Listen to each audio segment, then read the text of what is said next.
Good morning, JL judges, students, faculty, and staff. Welcome to today's Remembrance Day ceremony. Please rise for the playing of O Canada. O Canada, kami kinakinog, en wiedemnek, when je dacht aan toejoe, zag je zalulik, megided mulik, kisnek elkelniek. Dante siek o Canada, anque ulek God keep our land glorious and free. Oh, Canada, we stand on guard for thee. Oh, Canada, we stand on guard for thee.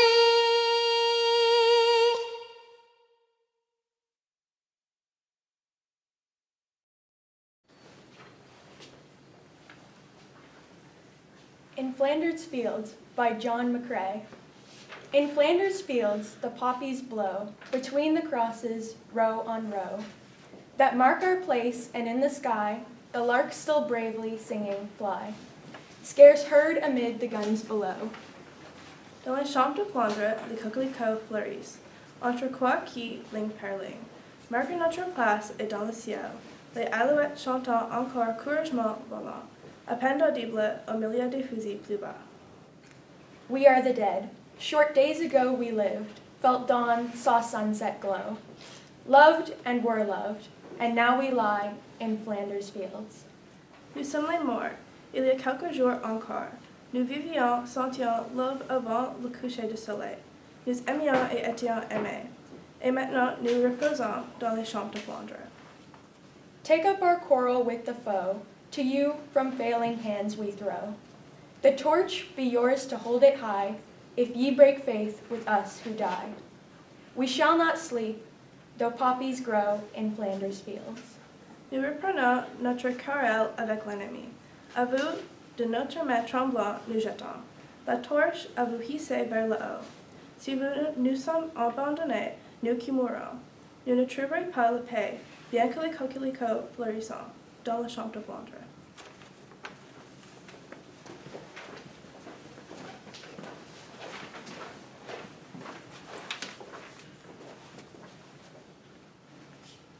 Why wear a poppy? Please wear a poppy, the lady said, and held one forth, but I shook my head. Then I stopped and watched as she offered them there, and her face was old and lined with care. But beneath the scars the years had made, there remained a smile that refused to fade. A boy came whistling down the street, bouncing along on carefree feet. His smile was full of joy and fun. Lady, he said, may I have one? When she pinned it on him, he turned to say, why do we wear a poppy today? The lady smiled in her wistful way and answered, this is Remembrance Day, and the poppy there is a symbol for the gallant men who died in war. And because they did, you and I are free. That is why we wear a poppy, you see. I had a boy about your size, with golden hair and big blue eyes. He loved to play and jump and shout. Free as a bird, he would race about. As the years went by, he learned and grew, and became a man, as you will too. He was fine and strong, with a boyish smile, but he seemed with us such a little while. When war broke out and he went away, I still remember his face that day. When he smiled at me and said goodbye, I'll be back soon, Mom. Please don't cry. But the war went on and he had to stay, and all I could do was wait and pray. His letters told of the awful fight. I can see it in my dreams still at night, with the tanks and guns and cruel barbed wire, and the mines and bullets, the bombs and fire. till at last, the war was won. And that's why we wear a poppy, son. The small boy turned as if to go, then said, thanks, lady, I'm glad to know. That sure did sound like an awful fight. But your son, did he come back all right? A tear rolled down each faded cheek. She shook her head, but didn't speak. I sunk away in a sort of shame, and if you were me, you would have done the same. For our thanks in giving, if oft delayed, though our freedom was bought and thousands paid. And so, when we see a poppy worn, let us reflect on the burden borne by those who gave their very all when asked to answer their country's call, that we at home in peace might live. Then wear a poppy, remember and give.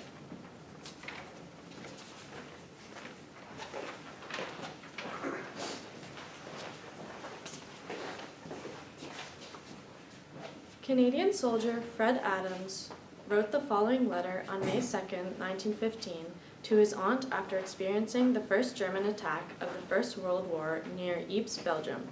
The Canadians were able to hold the line during that attack, but suffered heavy casualties. Adams was originally from Cobourg, Ontario. Dear Aunt, this is the first day they have allowed us to write letters since the battle began, and I have no doubt you are anxious to hear from me. Well, we have lost an awful lot of our fellows, and to those of us who are left, it seems just a miracle that any of us came through alive. How I did not get hit, I do not know, but I was one of the lucky ones that got through it without a scratch, although I got several bullet holes through my clothes. About 2 brigades of Canadians held about 5 times as many Germans. It would have done you good to see the boys.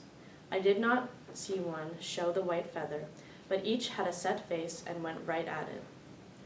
We held the Germans and charged them back until they started to use that awful gas, and they forced the French on our left to retreat. So we had to retreat too, or we would have been cut right off. It was just a nightmare, a hell, retreating across the ground with the Jack Johnsons digging great holes and the shrapnel raining down upon us, and the bullets striking everywhere. We could see the boys falling everywhere, and it was just awful to hear them cry out. Thank goodness the artillery and English reinforcements came up when they did and drove the Germans off. Our machine gun sergeant is to be recommended for the VC. He sure is a brave man, and he is very badly wounded. Our machine gun wiped out hundreds of Germans. Poor Tom Smith of Cobourg.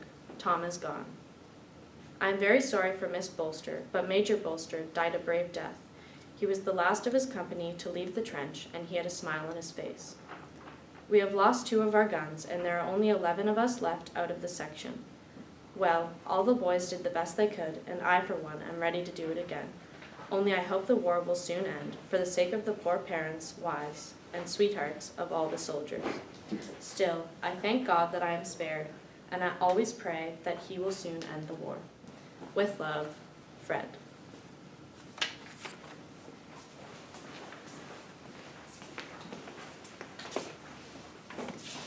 Please stand for the act of remembrance. They shall grow not old, as we that are left grow old. Age shall not weary them, nor the years condemn. At the going down of the sun, and in the morning, we will remember them. Please remain standing for the last post.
Commitment to remember.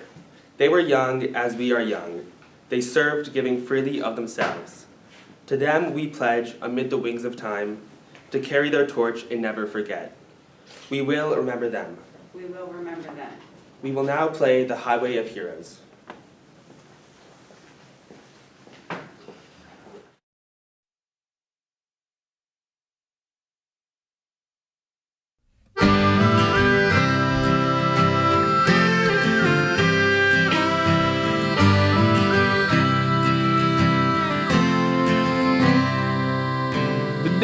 Shipped out, they numbered a dozen.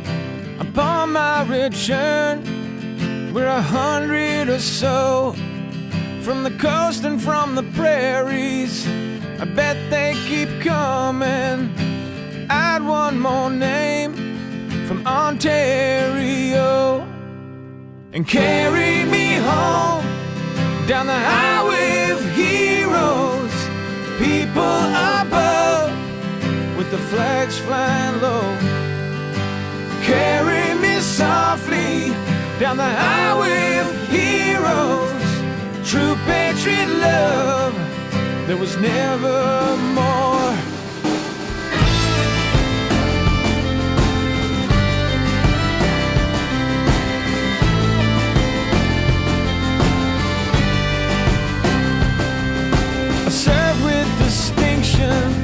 No visions of glory. I serve without question of personal gain. Seek no justification.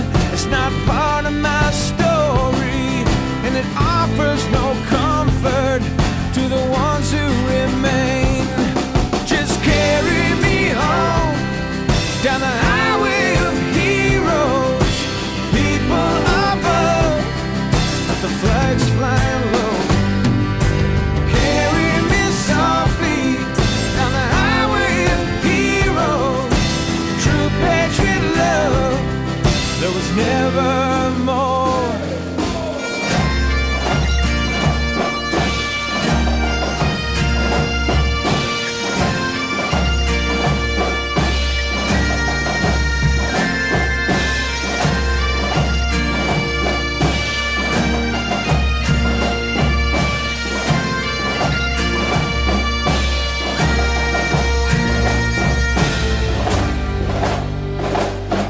Took up my vocation. I was called by my nation without hesitation. My answer I gave. Now I'm not wondering the things that I might have been are no consolation to the forgotten brave. So carry me home down the highway of heroes. People above, with the flags flying low. Carry me softly down the highway of heroes. True patriot love, there was never more. Carry me home down the highway of heroes. People I love, with their hands on low. And carry me softly down the highway of heroes. True patriot love, there was never more. There was never more. There was never more. There was never more. There was never more. There was never more. Thank you for being respectful during our ceremony. And thanks to Mr. Shea and the TAP crew for the awesome tech setup today. There will be a service tomorrow at 11 at the Spryfield Legion should you wish to attend. That concludes our ceremony.